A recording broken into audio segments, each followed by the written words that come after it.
প্রিয় দর্শক, আপনাদের সকলকে আমন্ত্রণ জানাচ্ছি মঞ্চের আজকের আলোচনায়।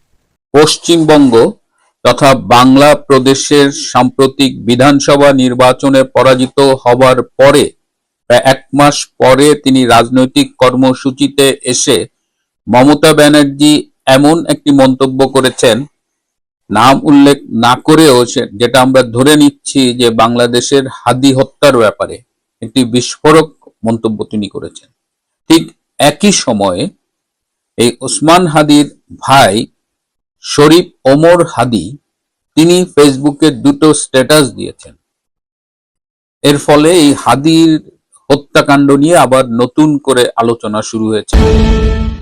আসসালামু আলাইকুম এবং আদাব। হাদি হত্যাকাণ্ড নিয়ে আবার আলোচনা শুরু হয়েছে। এর প্রধান কারণ হলো যে পশ্চিমবঙ্গের সদ্য প্রাক্তন মুখ্যমন্ত্রী মমতা ব্যানার্জি তিনি ধর্মতলায় একটি ধর্ণা দেওয়ার প্রোগ্রামে একটি মন্তব্য করেছেন, যে মন্তব্যে তিনি নাম উল্লেখ না করেও হাদির হত্যাকাণ্ড সম্পর্কে কথা বলেছেন এবং তিনি ভারতের যিনি স্বরাষ্ট্রমন্ত্রী অমিত শাহ তার দিকে আঙ্গুল তুলে বলেছেন কাকে দিয়ে খুন করিয়েছেন, মানে অ্যাজ ইফ যে হাদি হত্যাকাণ্ডর খুনটা করিয়েছে ভারতের স্বরাষ্ট্রমন্ত্রী এবং সেই খুনের বিস্তারিত তিনি পশ্চিমবঙ্গের মুখ্যমন্ত্রী হিসেবে জানেন এবং কারা কারা হত্যায় জড়িত ছিল সেটিও তিনি জানেন, কিন্তু তিনি মুখ খুলবেন না। প্রথমত আমার অনুরোধ থাকবে, দিদি প্লিজ আপনি মুখ খুলুন। হৃদয়কে তথ্য ভান্ডার, সত্য ভান্ডার, কথার ভান্ডার বানিয়ে রেখে এভাবে একটা হত্যাকাণ্ডর পুরো বিষয়টা আপনি চেপে যাবেন, এটা কি ঠিক? দ্বিতীয় প্রশ্নটি আমার জেগেছে যে ভারতের স্বরাষ্ট্রমন্ত্রী অমিত শাহ যদি কোনো খুন করান তাহলে সেই খুনিকে তিনি মেঘালয় সীমান্ত পথে অবৈধ পথে ঢুকিয়ে পশ্চিমবাংলায় পাঠাবেন। এটি আমাকে যদি বিশ্বাস করতে বলেন তাহলে আমি কিন্তু ভাই বিশ্বাস করতে পারবো না। আপনাদের গুলশানের ওয়েস্টিন হোটেলের একজন আমেরিকান স্পাই এজেন্টের মৃত্যুর কথা মনে আছে? হোটেল রুমে তার লাশ পড়েছিল, আমেরিকান এম্বাসি তার পোস্টমর্টেমটা পর্যন্ত করেন। যারা বিশ্ব রাজনীতির খোঁজ রাখেন, কানাডায় স্বাধীন খালিস্তানের দাবিতে একজন কানাডিয়ান শিখ, তিনি খুব সক্রিয় নেতা ছিলেন, তাকে কে বা কারা হত্যা করেছে এবং সেই হত্যার পরে জাস্টিন ট্রুডোর কানাডার সাথে ভারতের সম্পর্ক একদম তলানিতে চলে গিয়েছিল। সেই অভিজ্ঞতার আলোকে যদি বলতে হয় তাহলে অমিত শাহ কি এত কাঁচা কাজ করবেন?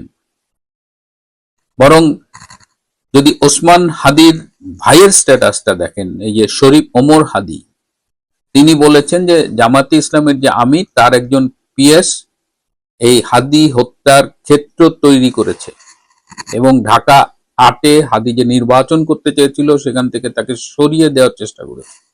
তার ভাই আরো একটি স্ট্যাটাসে বলেছেন যে ইউনূস সরকারের বেশ কয়েকজন উপদেষ্টা এবং বর্তমান বিএনপি সরকারে আছে এরকম কয়েকজন এমপি এই ওসমান হাদি হত্যার সাথে জড়িত। এটি বরং অধিক গ্রহণযোগ্য মনে হয় এই কারণে যে জামায়াতে ইসলাম তার সাথে পশ্চিমবঙ্গের মমতার একটা ভালো সম্পর্ক আছে।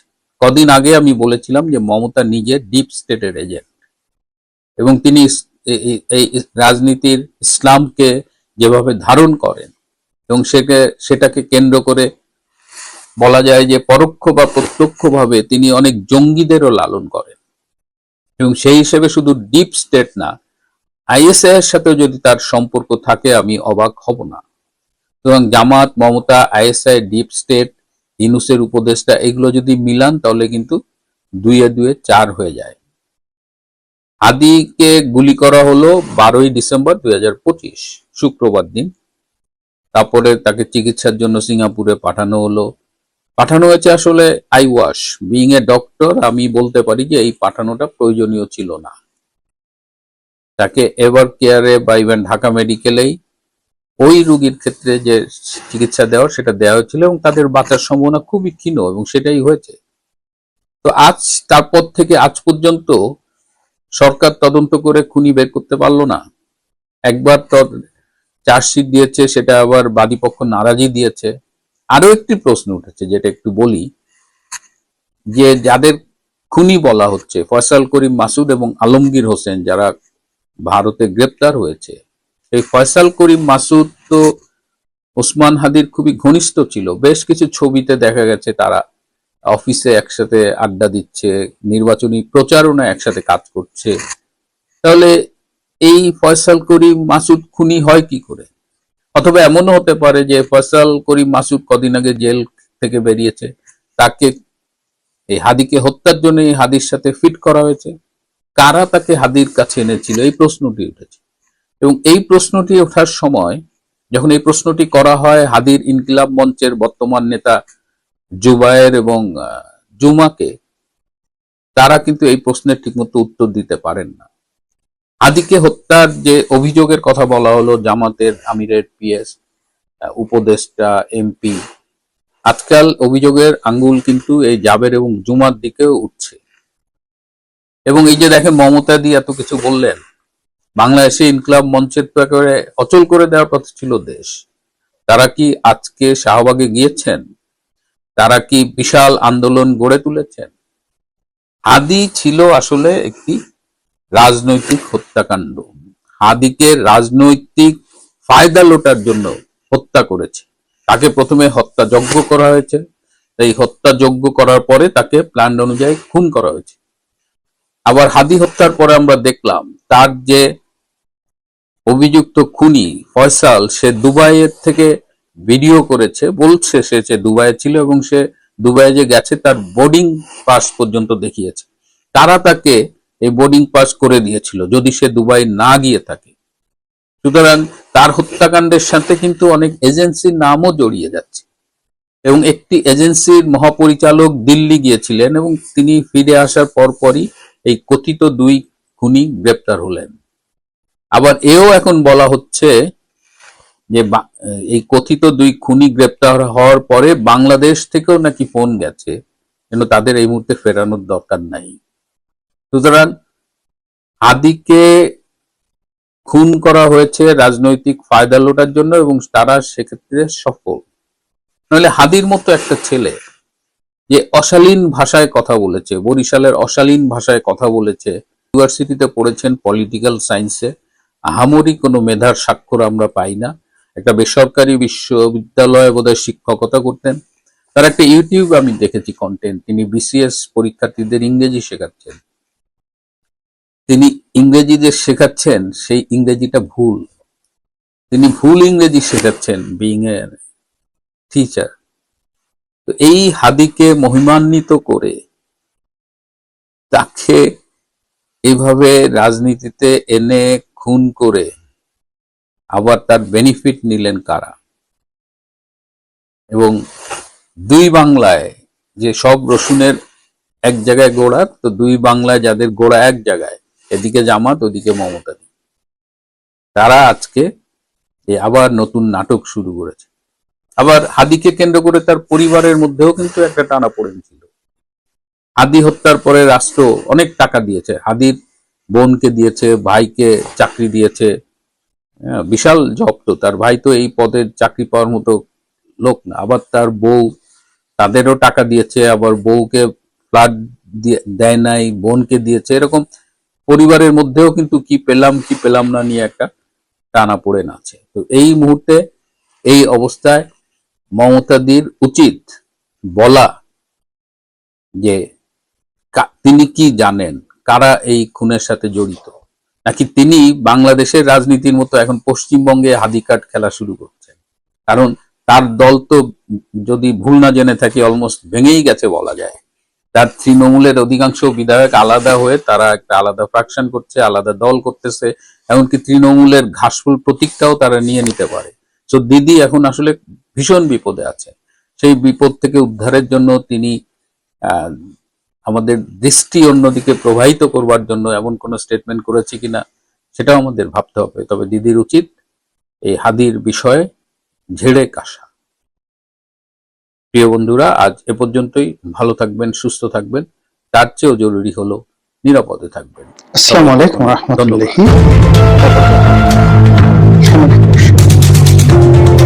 সরকারের বিরুদ্ধে চক্রান্ত হচ্ছে, এটা খোদ প্রধানমন্ত্রী তার নিজের মুখে বলছেন।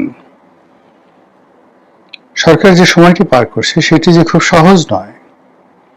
দেশে বিদেশে চক্রান্ত রয়েছে, অনেক সমস্যা রয়েছে, এবং সেগুলো মোকাবেলা করার জন্য দলের সর্বস্তরের নেতা এবং কর্মী যারা আছেন তাদের সবাইকে ভেদাভেদ ভুলে গিয়ে কঠোর পরিশ্রম করতে হবে, সতর্ক থাকতে হবে, এবং দলের ঐক্য এবং সংহতি রক্ষা না করলে আগামীতে যে সমূহ বিপদ আসবে এটা তিনি বারবার উল্লেখ করেছেন। অনেকে তার এই বক্তব্যকে বলার চেষ্টা করছেন যেটা নেহায়েত রাজনৈতিক বক্তব্য, কিন্তু অবস্থার দৃষ্টি সেটা মনে হচ্ছে না। প্রথম কারণ হলো যে আমেরিকার যে সকল পলিসি আমেরিকা একবার গ্রহণ করে, সেটা ১/১১ হোক, ২/১১ হোক, সেটা বার্মা অ্যাক্ট হোক, ইরান নীতি হোক, কিংবা আফগানিস্তান নীতি হোক, ৩০ বছর, ৪০ বছর, ৫০ বছর পরেও সেই জিনিসগুলো তারা একই পদ্ধতিতে স্থানকাল পাত্রভেদে সেগুলো বাস্তবায়ন করার চেষ্টা চালায়। তারা যদি একবার কাউকে শত্রু মনে করে আমেরিকা, তাকে দ্বিতীয়বার কখনো বন্ধু মনে করে না। আর একবার যাকে শত্রু মনে করে, সেই শত্রু যদি কোনো কারণে তাদের বন্ধুত্বের খপ্পরে পড়ে যায়, সেই বন্ধুর সর্বনাশ ছাড়া আর কিচ্ছু থাকে না।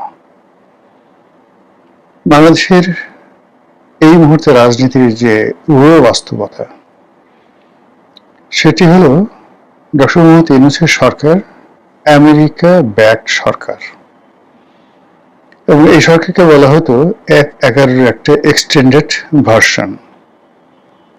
১/১১-তে যেভাবে দুই নেত্রীকে মাইনাস বা দুই দলকে রাজনীতির বাইরে রাখার যে মাস্টার প্ল্যান ছিল, ঠিক একই মাস্টার প্ল্যান ডক্টর মোহাম্মদ ইউনূসের জামানাতে ঘটতে চলেছিল।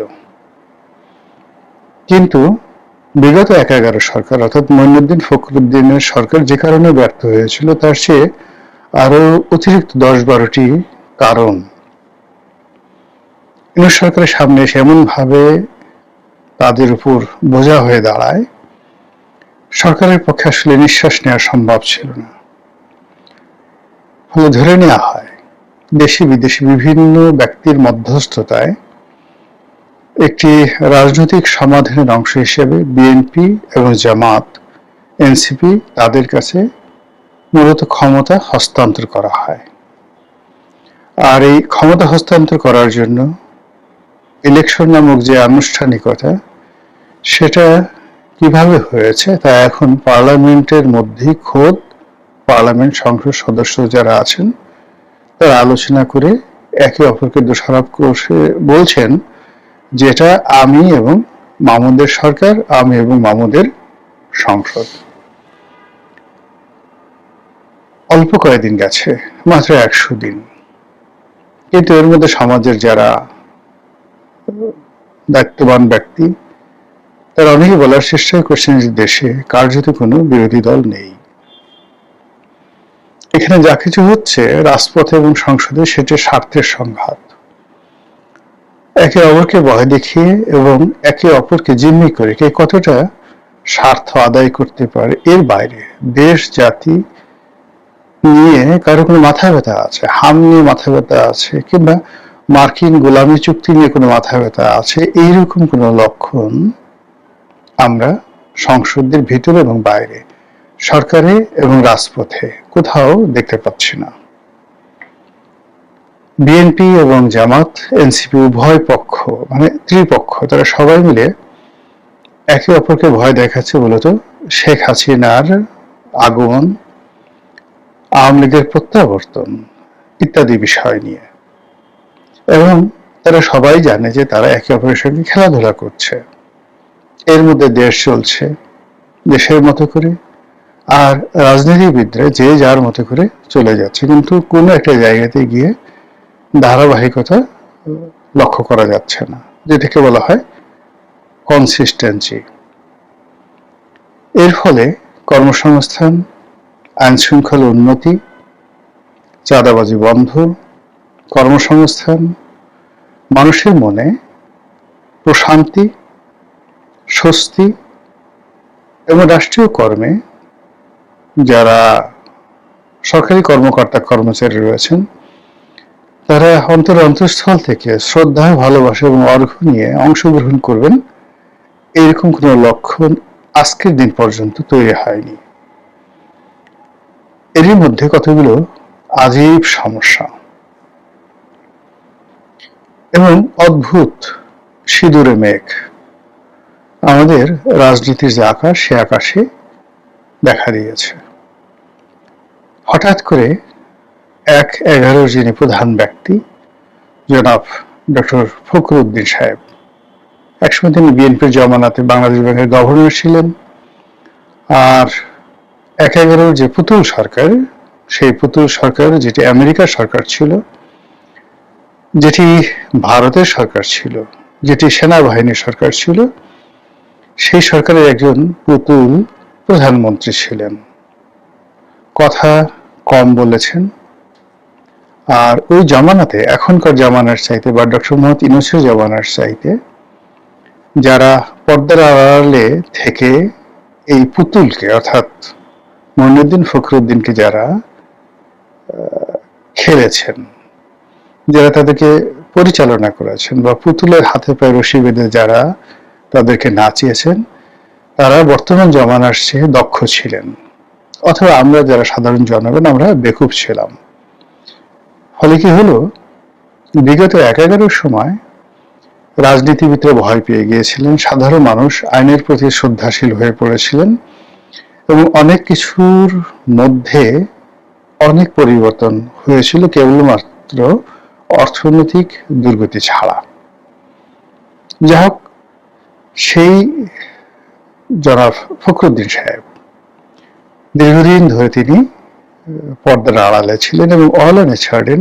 এই অল্প কয়েকদিন আগে আমেরিকার একটি অনুষ্ঠানে তিনি সস্ত্রীক এলেন, অত্যন্ত হাসি খুশি, প্রাণোচ্ছল, আত্মবিশ্বাসী, এবং মনে হলো নতুন কোন মিশনের তিনি কমান্ডার ইন চিফ নির্বাচিত হয়েছেন। খবর এই পর্যন্তই। এরপর আমরা একটু প্যারিস থেকে ঘুরে আসি। প্যারিস কেবল বাংলাদেশ নয়, আরো অনেক দেশের ভাগ্য, বিশেষ করে রাজনীতির যে ভাগ্য, এটি পরিবর্তন করার জন্য প্রথম মহাযুদ্ধের পর থেকে আজ অবধি কাজ করে যাচ্ছে।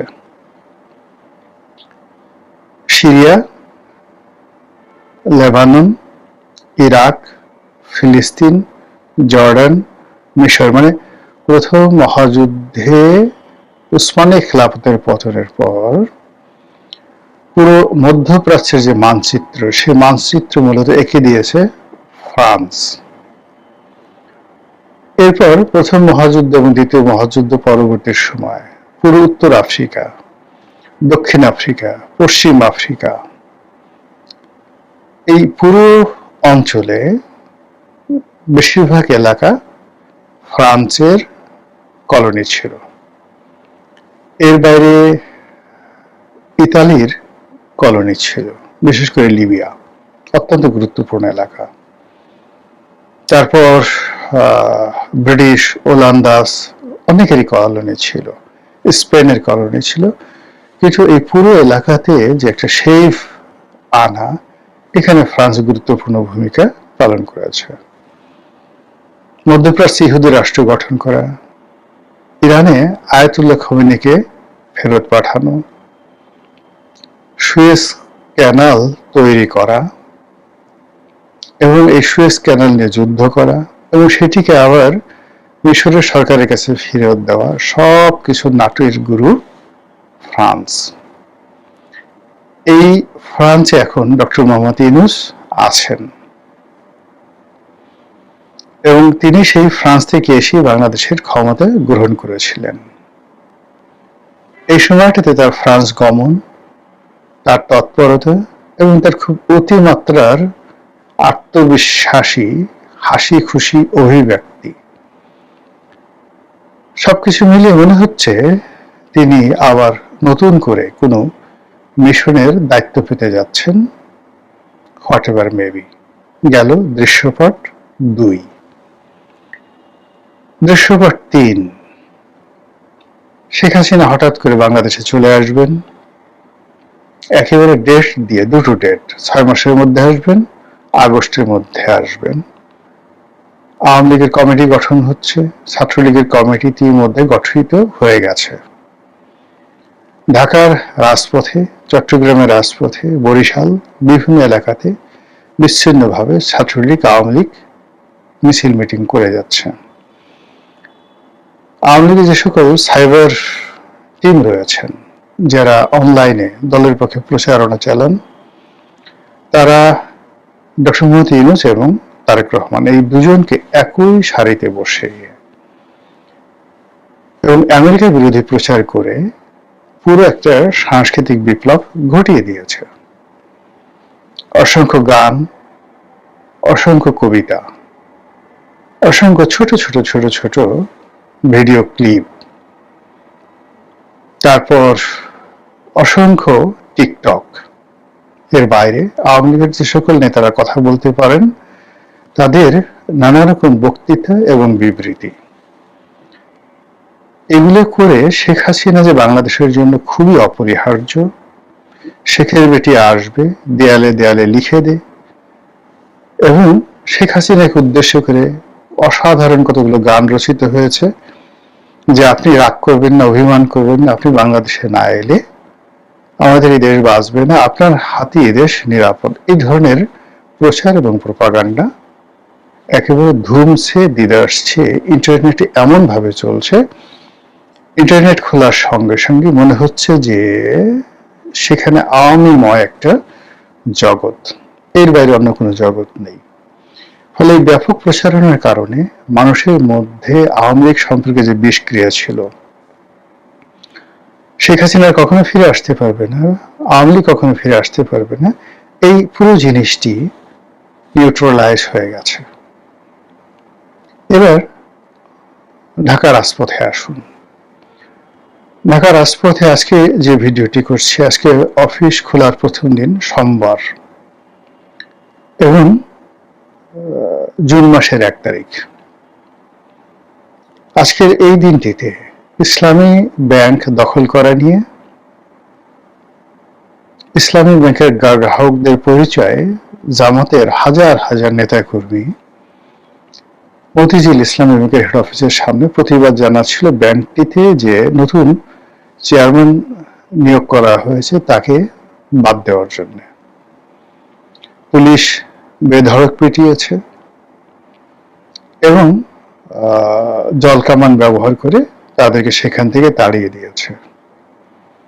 ওখানে যারা উপস্থিত লোকজন, তারা সবাই সরকারকে দোষারোপ করছে। তাদের বক্তব্য হলো, যারা এই ব্যাংকটিকে সর্বনাশ করেছে তাদেরকেই, অর্থাৎ এস আলম পরিবারকে আবার এটার মালিকানায় ফিরিয়ে আনার জন্য সরকারের ভিতরে যারা ডিফ্যাক্টো প্রধানমন্ত্রী, ডিফ্যাক্টো পাওয়ারফুল, যারা দিল্লির এজেন্ট, ভারতের এজেন্ট, তারা on behalf of Sheikh Hasina, on behalf of S Alam কাজ করে পুরো আর্থিক সেক্টরটিকে, শুধুমাত্র ইসলামিক ব্যাংক না, অন্য যে 5টি ইসলামিক ব্যাংক রয়েছে সেইগুলো সহ আরো যে সকল ব্যাংকে আওয়ামী লীগের মালিকানা, সবকিছু আবার আওয়ামী লীগের হাতে ফিরিয়ে দেওয়ার জন্য চেষ্টা করছে, যেটি জামাত এবং তার যারা সমর্থক তারা করতে না দেওয়ার জন্য রাজপথ গরম করেছে এবং এটা চলতে থাকবে।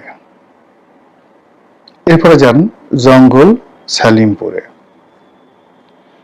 আপনারা জানেন যে জঙ্গল সালিমপুরকে কেন্দ্র করে ওখানে একটি বিরাট শক্তিশালী নেটওয়ার্ক গ্রুপ। আপনি তাদেরকে সন্ত্রাসী বলতে পারেন, চাঁদাবাজি বলতে পারেন, কিন্তু ওই জঙ্গল সালিমপুর এলাকার যে সাধারণ আমজনতা, তারা তাদেরকে রবিন হুডের মতো মনে করে। এই এলাকা সরকার নিয়ন্ত্রণে নিতে চাচ্ছে। কারণ হলো যে এই এলাকাকে কেন্দ্র করে যে রাজনীতি, সন্ত্রাস, অস্ত্রবাজি, চোরাকারবারি, ইয়াবা ব্যবসা থেকে শুরু করে অস্ত্র ব্যবসা, এর ফলে কি হলো, পুরো চট্টগ্রাম শহর এবং অন্যান্য যে সকল পার্বত্য জেলা আছে, সেই পার্বত্য জেলার সঙ্গে চট্টগ্রাম বন্দরের যে একটা সংযোগ, এবং চট্টগ্রামে যে ব্যবসা বাণিজ্যের কেন্দ্র খাতুনগঞ্জ, সেখানকার ব্যবসায়ীদেরকে নিয়ন্ত্রণ করা, কালুরঘাট ভারী শিল্প অঞ্চলকে নিয়ন্ত্রণ করা, পুরো জিনিসগুলি মূলত এই রুট দিয়ে একটি বিশেষ রাজনৈতিক দল বা গোষ্ঠী তারা দীর্ঘদিন ধরে এখানে প্রভাব বিস্তার করে আসছিল। এমনকি আওয়ামী লীগ জামানাতেও তাদের সেই প্রভাব তারা অক্ষুণ্ণ রেখেছিল, বজায় রেখেছিল। সরকার ঠিক সেই কলিজাতে হাত দিয়েছে যেভাবে ইসলামী ব্যাংকে হাত দিয়েছে। এটি নিয়ে পুরো চট্টগ্রাম উত্তাল।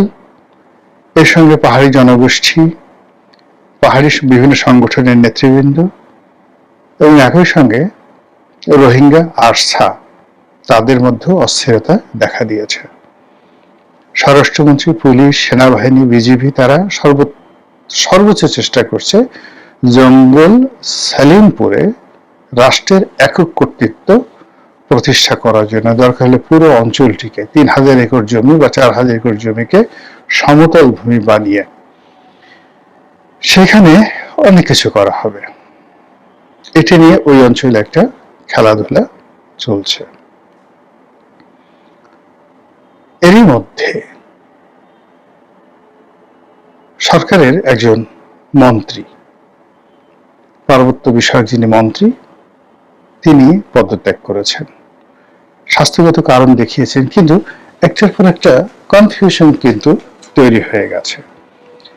সেই কনফিউশনের পরিপ্রেক্ষিতে আমাদের যে বাংলাদেশ, আমাদের যে রাজনীতি এবং আমাদের যে সরকার, তাদের মধ্যে অস্থিরতা দেখা দিয়েছে।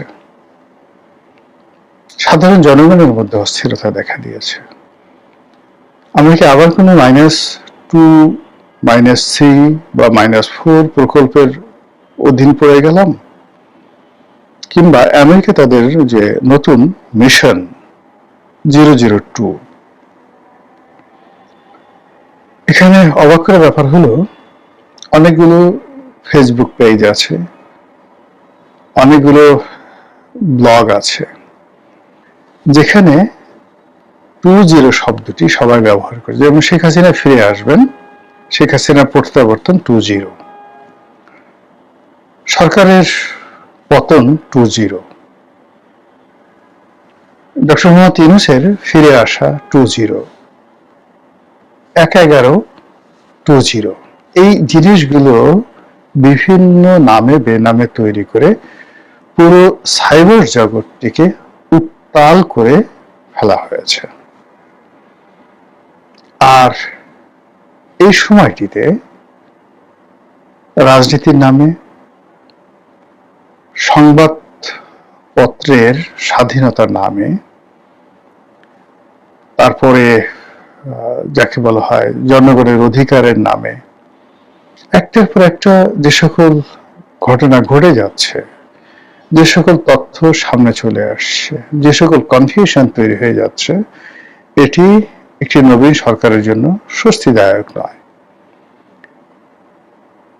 গণভবন নেই, বঙ্গভবনে সাবধানে চুপ থাকবেন কি থাকবেন না।